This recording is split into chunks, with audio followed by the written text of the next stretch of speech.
బీహార్ లో గెలవడానికి plan A, plan B, plan C. కానీ ఇదే ఎలక్షన్ కమిషన్ ఏం చెప్పింది మళ్ళీ 66.91% పోలింగ్ అయిందని చెప్పింది. అంటే 7,42,00,000 66% ఎంత కావాలి? కానీ 7,42,00,000 కాదు, 7,45,00,000 ఇంకా 3 లక్షలు అదనంగా ఎట్లా ఓట్లు పడ్డాయి. గోపాల్గంజ్ లో బీజేపీ గెలిచింది 28,972 ఓట్ల తేడాతోటి. కానీ అదే గోపాల్గంజ్ లో 66,270 ఓట్లు ఎస్ఐఆర్ పేరుతోటి డిలీట్ చేసినారు. 128 సీట్లు ఇట్లా డిలీట్ చేసిన ఓట్ల కంటే తక్కువ మార్జిన్ తోటే గెలిచారు. ప్లాన్ ఏ ఏంది? ఎస్ఐఆర్ పేరుతోటి 65 లక్షల ఓట్లు తొలగించడం. అంటే ఈ డిలీట్ చేయకుంటే తప్పకుండా బీజేపీ ఎన్డీఏ పార్టీలు గంగల కలిసిపోయామని. వెల్కమ్ టు టీ10, నేను మీ సుందర్. బీహార్ లో ప్రజాస్వామ్యాన్ని ఎట్లా కూని చేసిర్రు, ఎస్ఐఆర్ పేరుతోటి ఒక్కో నియోజకవర్గంలో ఎన్ని ఓట్లు డిలీట్ చేసిర్రు, అదే నియోజకవర్గంలో బీజేపీ ఎన్డీఏ పార్టీలు ఎన్ని ఓట్ల తేడాతోటి గెలిచిర్రో లెక్కలతో సహా మాట్లాడుకుందాం. అంతేకాదు బీహార్ లో గెలవడానికి plan A, plan B, plan C ఎట్లా చేసినాడు మోడీ అనే అంశాలు కూడా మాట్లాడుకుందాం. దాంతో పాటు ఒకవేళ బీహార్ గెలవకుంటే బీజేపీ పరిస్థితి ఎలా ఉండేది అనే అంశాలను కూడా మాట్లాడుకుందాం. ముందు ఎలక్షన్ కమిషన్ ఇచ్చిన ప్రకటన నుంచి వద్దాం మనం. ఇది ప్రెస్ నోటు మన గౌరవ ఎలక్షన్ కమిషన్ నుంచి వచ్చింది 30 తారీఖు 9/2025. ఆ రోజు చాలా స్పష్టంగా జూన్ 24, 2025 వరకు 7,89,00,000 ఓట్లు బీహార్ లో ఉన్నాయి అనే లెక్క వాళ్ళు చెప్పారు. తర్వాత total removed from draft list అనేది 65 లక్షల ఓట్లు డిలీట్ చేయబడ్డాయి అని చెప్పేసి ఎన్నికల కమిషన్ చెప్పింది. ఇదే 65 లక్షల ఓట్లు అద్రగానంగా డిలీట్ చేశారని చెప్పేసి రాహుల్ గాంధీ గాని, ప్రతిపక్షాలు గాని, మహాగఠబంధన్ గాని నెత్తు నోరు కొట్టుకొని బయటకు వచ్చి ధర్నాలు కూడా చేశారు కదా దీనికోసమే. ఈ డిలీట్ చేసిన తర్వాత 7,24,00,000 ఓట్లు ఉన్నాయి. దాని తర్వాత కూడా ఇనెలిజిబుల్ పేరుతోటి ఈ డ్రాఫ్ట్ నుంచి మళ్ళీ 3,66,000 డిలీట్ చేసినారు. దాంతో పాటు ఫామ్ 6 పేరుతోటి 21,53,000 ఓట్లు యాడ్ చేసినారు. ఈ ఫామ్ 6 ఏంది, దీని భాగవతం ఏంది గతంలోనే మనం మాట్లాడుకున్నాం. 95 ఏళ్ల మహిళ, 74 ఏళ్ళు, 85 ఏళ్ళు కూడా ఫామ్ 6 పేరుతోటి యాడ్ అయ్యారు. ఫామ్ 6 ఉద్దేశం స్టార్టింగ్ లో 18 ఏళ్ల నుంచి 20 ఏళ్ల మధ్య ఉన్న యువతులు వాళ్ళు ఓటు యాడ్ చేసుకోవడానికి కావాల్సిన ఉన్నదని ఎట్లా దుర్వినియోగం చేసారో చాలా వీడియోలు వచ్చినాయి. ఈ లెక్క ఒకసారి చూడండి. మొత్తం 7,42,00,000 ఓట్లు ఉన్నాయి మొత్తం బీహార్ లో అని చెప్పేసి ఎన్నికల కమిషన్ ఇచ్చిన లెక్క ఇది. కట్ చేస్తే ఇదే ఎన్నికల కమిషన్ 11 తారీఖు 11/2025 సరిగ్గా 2 నెలల తర్వాత ఏం చెప్పింది? ఓట్లు వేసిర్రు, 2 ఫేజులు అయిపోయినాయి. 2 ఫేజులు కలిసి మొత్తం ఫీమేల్ 3,51,45,791 ఓట్లు పడ్డాయి. మేల్స్ 3,93,79,666 ఓట్లు పడ్డాయి. మొత్తం కలిపితే 7,45,26,000 ఓట్లు పోలైనాయి అని చెప్పేసి ఎలక్షన్ కమిషన్ అక్షరాల ప్రెస్ నోట్ ఇచ్చింది. మనం ఇంతకుముందు చూసినాగా మొత్తం 7,42,00,000 ఆఫ్టర్ ఎస్ఐఆర్ చేయంగా 3,66,000 తొలగించంగా మళ్ళీ ఫామ్ 6 పేరుతోటి 21,500,000 యాడ్ చేయంగా మిగిలింది 7,42,00,000 ఓట్లని ఇదే ఎలక్షన్ కమిషన్ చెప్పింది, ప్రకటించింది. కానీ ఇక్కడ చూస్తే పోలింగ్ అయిన ఓట్లు 7,45,26,858 ఓట్లని అక్షరాల ఎలక్షన్ కమిషన్ ప్రకటించింది. కానీ ఇదే ఎలక్షన్ కమిషన్ ఏం చెప్పింది మళ్ళీ 66.91% పోలింగ్ అయిందని చెప్పింది. అంటే 7,42,00,000 66% ఎంత కావాలి? కానీ 7,42,00,000 కాదు, 7,45,00,000 ఇంకా 3 లక్షలు అదనంగా ఎట్లా ఓట్లు పడ్డాయి. ఈ 3 లక్షల ఓట్లు ఎవరు వేసిర్రు, ఎక్కడ వేసిర్రు, ఎట్లా వేసిర్రు, అసలు మీరు చేసిన ఎన్నికలు ఎట్లా కరెక్ట్ అవుతాయి, ఈ ఎన్నికలను సరిగ్గా జరిగిన ఎట్లా నానే, ఇది ప్రశ్న కదా. వీడికి ముగియలే. ఒకసారి నియోజకవర్గాల్లోకి వెళ్దాం. ఫాస్ట్ గా మచ్చుకొని చెప్తాం. ఇగో మోతిహారీ నియోజకవర్గంలో బీజేపీ గెలిచింది 13,563 ఓట్ల తేడాతోటి. బీజేపీ ఎస్ఐఆర్ పేరుతో 54,013 ఓట్లు డిలీట్ చేశారు. అంటే 54,000 ఓట్లు డిలీట్ చేస్తే వాళ్ళు గెలిచింది కేవలం 13,563 ఓట్ల తేడాతో. అంటే 40,450 ఓట్లు ఇంకా మార్జిన్ మిగిలే ఉంది. అంటే వాళ్ళు ఎంత భయంతో ఎంత ప్లాంట్ గా చేసారో మీరు అర్థం చేసుకోండి.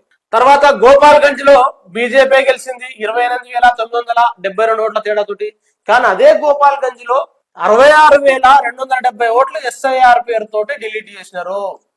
కుచికోటిలో జేడీయూ గెలిచింది 24,491 ఓట్ల తేడాతోటి. కానీ ఎస్ఐఆర్ పేరుతోటి 59,963 ఓట్లు డిలీట్ చేయబడ్డాయి.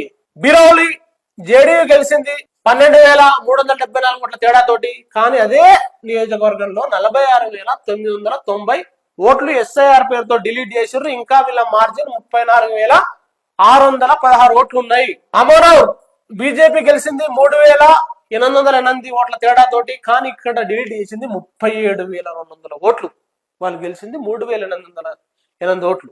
అయినా 33,392 ఓట్ల గ్యాప్ ఉంది. డిలీట్ వాళ్ళు ఎంత భయపెట్టిండ్రో పాపం. ఓడిపోతే ఏమవుద్దు అని ఇంత భయపడ్డదా బీజేపీ. అతువాలో జేడీయూ గెలిచింది 12,348 ఓట్ల తేడాతోటి. కానీ 45,446 ఓట్లు డిలీట్ చేసినారు.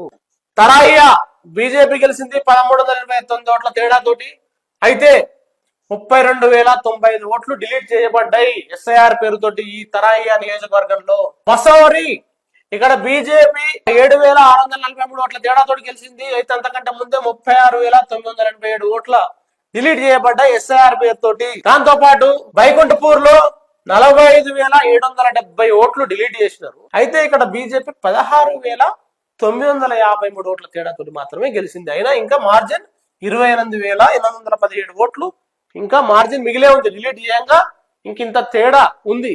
కేవలం 16,953 ఓట్లు మాత్రమే దాంతో గెలిచింది ఇన్ని డిలీట్ చేసినాక కూడా.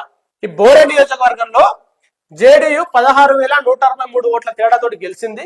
అయితే 44,691 ఓట్లు డిలీట్ చేసిర్రు. ఇలా చెప్పుకుంటూ పోతే ఈ డిలీట్ చేసిన ఓట్లు కంటే తక్కువ మార్జిన్ తోటి ఎన్డీఏ పార్టీలు గెలిచినాయి 202 సీట్లు.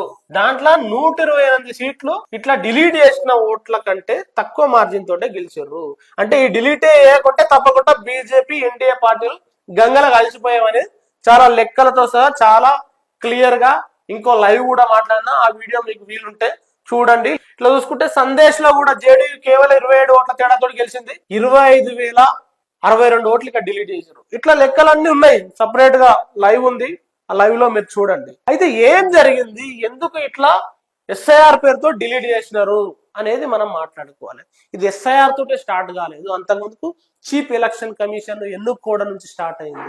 మీకు గుర్తుంటే టీటీఎల్ లో చాలా వీడియోలు మనం మాట్లాడినాం. ఈ ఎలక్షన్ కమిషన్ ఎన్నికలో తప్పకుండా సుప్రీంకోర్టు ప్రధాన న్యాయమూర్తి ఉండాలి, ప్రధానమంత్రి ఉండాలి, ప్రతిపక్ష నాయకుడు ఉండాలి, ముగ్గురుతోటి ఉన్న కమిటీ అది ఎన్నుకోవాలని ఉంటే దాంట్లో నుంచి సుప్రీంకోర్టు ప్రధాన న్యాయమూర్తిని తొలగించి ప్రధానమంత్రి తర్వాత ఆపోజిషన్ లీడర్ తర్వాత కేబినెట్ లో ఒక మంత్రిని పెట్టుకొని, అంటే ప్రధానమంత్రి కేబినెట్ మంత్రి ఒకటి పార్టీ వాళ్ళు వాళ్ళకు నచ్చిన election commission chief election commission నియమించుకుంటారు. నియమించుకున్న తర్వాత నచ్చినోడు ఏం చేస్తాడు, వాళ్ళకు కావాల్సినట్టు ఇప్పుడు వ్యవహరించిందా వ్యవహరించలేదా, ఈ ఎస్ఐఆర్ లెక్కలు చెప్తున్నాయా చెప్తలేదా. ఎస్ఐఆర్ సందర్భంగా 1,00,000 ఓట్లకు సంబంధించిన లెక్క ఒక నియోజకవర్గం నుంచి స్వయంగా ప్రతిపక్ష నేత రాహుల్ గాంధీ మాట్లాడిన సందర్భంలో ఇదే Gyanesh Kumar chief election commission ఏం మాట్లాడిండు, ఒక బీజేపీ నాయకుల లెక్క ప్రతిదాడి చేసిండు తప్పితే దాంట్లో ఉన్న నిజాలేంది వాస్తవాలేంది ఎలక్షన్ కమిషన్ డాటాతోటే మాట్లాడిన రాహుల్. అదే బీజేపీ మాజీ కేంద్ర మంత్రి అనురాగ్ ఠాకూర్ ప్రెస్ మీట్ పెట్టి లెక్కలు పేపర్లు సేమ్ రాహుల్ గాంధీ లాగానే చూపించుకుంటూ ఇక్కడ ఓటు చోరీ అయింది, రాహుల్ గాంధీ గెలిచిన దాంట్లో అదే విధంగా ప్రియాంక గాంధీ గెలిచిన దాంట్లో అని బహిరంగంగా ఆయన చెప్తే ఆయనకు సంబంధించి ఎలాంటి నోటీస్ ఎలక్షన్ కమిషన్ ఇక్కడ నుంచి స్టార్ట్ అయింది కదా. ఆ నుంచి ఎస్ఐఆర్ పేరుతోటి అర్హులైన అనేక మంది ఓట్లు తొలగించబడుతున్నాయని చెప్పేసి బతికున్నలను తీసుకుపోయి సుప్రీంకోర్టు నిలబెట్టారు కదా. అయినా కానీ ఎస్ఐఆర్ ప్రక్రియ కొనసాగింది. 65 లక్షల ఓట్లు తొలగించరు. తొలగించిన తర్వాత ఇగో ఇది పరిస్థితి రిజల్ట్. వీళ్ళు కూడా చాలా పకడ్బందీ ప్లాన్ వేసినారు. ప్లాన్ ఏ ఏంది, ఎస్ఐఆర్ పేరుతోటి 65 లక్షల ఓట్లు తొలగించరు. ప్లాన్ బి ఏంది, ఫామ్ 6 పేరుతోటి 21.5 లక్షలు ఓట్లు యాడ్ చేయడం. ప్లాన్ సి ఏంది, MIM, JSP, Jansuraaj party, Prashant Kishor party, ప్రముఖ సెఫాలజిస్ట్ ప్రశాంత్ కిషోర్ పార్టీ పెట్టి మంచిగా బీజేపీ ఎన్డీఏ పార్టీలను అద్భుతంగా గెలిపించిండు. ఒక నియోజకవర్గంలో 20,000 ఓట్లు, 10,000 ఓట్లు, 7,000 ఓట్లు, మొత్తం మహాగఠబంధన్ కి ఓడించడానికి అద్భుతంగా సహాయపడ్డది ఎంఐఎం, జేఎస్పీ, ఇండిపెండెంట్లు. వాళ్ళు గెలిచిన నియోజకవర్గాలు మీరు కూడా వెబ్సైట్ అందుబాటులో ఉంది, ఎలక్షన్ కమిషన్ ఓపెన్ చేసి చూడండి. వీళ్ళు తక్కువ మార్జిన్ తోటి గెలిచిన దానిలో తప్పకుండా ఎంఐఎం కు భారీ ఓట్లు ఉండడము, జేఎస్పీకి భారీగా ఓట్లు ఉండడము, ఇండిపెండెంట్లకు 5,000, 10,000, 20,000 ఓట్లు ఉన్న నియోజకవర్గాలు కూడా ఉన్నాయి. వీళ్ళు ప్లాన్ ఏలో భాగంగా అద్రగానంగా 128 నియోజకవర్గాల్లో ఎస్ఐఆర్ ఓట్లు డిలీట్ చేసిన దానికంటే తక్కువ మార్జిన్ తోటి గెలిచారు. 128. మొత్తం వీళ్ళు గెలిచింది 202 సీట్లు ఎన్డీఏకి వస్తే దాంట్లో 128 ఎస్ఐఆర్ పేరుతో తొలగించిన 65 లక్షలలో భాగంగా ఎగిరిపోయినాయి. సో మిగతా ప్లాన్ బి లో భాగంగా 21 లక్షలు యాడ్ చేసారు కదా, అవి కూడా యాడ్ అయినాయి. Plan C, MIM, JSP, independent అని కలిపి ఆ ఓట్లు కూడా బీజేపీకి, ఎన్డీఏకు యాడ్ అయినాయి. సో మొత్తంగా ఎందుకు ఇంత బాధ ఎందుకు పడాల్సి వచ్చింది అంటే చాలా క్లియర్ గా బీహార్ లో కనుక ఓడిపోతే బీజేపీ, ఇప్పుడు సెంట్రల్ లో కూడా బీహార్ లో ఉన్న నితీష్ కుమార్ పార్టీ, ఆంధ్రప్రదేశ్ లో ఉన్న చంద్రబాబు సహకారంతో ఎన్డీఏ ప్రభుత్వం నిలబడ్డది. సో ఇప్పుడు కనుక బీహార్ లో కనుక తక్కువ మెజారిటీ వచ్చినా లేకపోతే ఓడిపోయినా నితీష్ కుమార్ తక్కువడేం కాదు. గతంలోనే 2020లో ఎన్డీఏలో గెలిచిండు, 2022లో మళ్ళా పోయి ఇండియా కూటమిలో కలిసి ప్రభుత్వాన్ని ఏర్పాటు చేసినాడు. కాబట్టి వీక్ అయితే మొత్తం కేంద్ర ప్రభుత్వానికి నష్టం జరుగుతుందని ఎస్ఐఆర్, ఫార్మ్ 6 దాంతో పాటు జేఎస్పీ పార్టీలను, ఎంఐఎం పార్టీలను చాలా సీట్లలో బీజేపీకి, ఎన్డీఏ పార్టీలకు సహకరించింది. ఇంత స్పష్టంగా బీజేపీ, మోడీ తమ సీట్ను కాపాడుకోవడానికి ప్రజాస్వామ్యాన్ని ఇంత కూని చేయాలనా? ఇంత బట్టబయలుగా కనిపిస్తలేదా? 1,15,00,000 ఓట్లు వచ్చిన వాళ్ళకు ఎట్లా 25 సీట్లు వచ్చినాయంటే వాళ్ళు ప్లాన్డ్ గా, స్క్రిప్టెడ్ గా చేశారు కాబట్టి వాళ్ళకి ఏడ తగ్గాల్లో తగ్గినాయి. ఇన్ని ఓట్లు వచ్చినా, ఇంత పర్సెంటేజ్ వచ్చినా గెలుపు వరకు ప్రతిపక్షాలను రానేయకుండా ఎట్లా స్కెచ్ గీసారు? అది ప్రశ్న. ఎలక్షన్ కమిషన్, బీజేపీ, ఎన్డీఏ అన్ని కుమ్మక్కు కావాలేదా? డౌట్ వస్తలేదా? వస్తుందా? కామెంట్ రాయండి. Thank you very much. చూస్తూనే ఉండండి.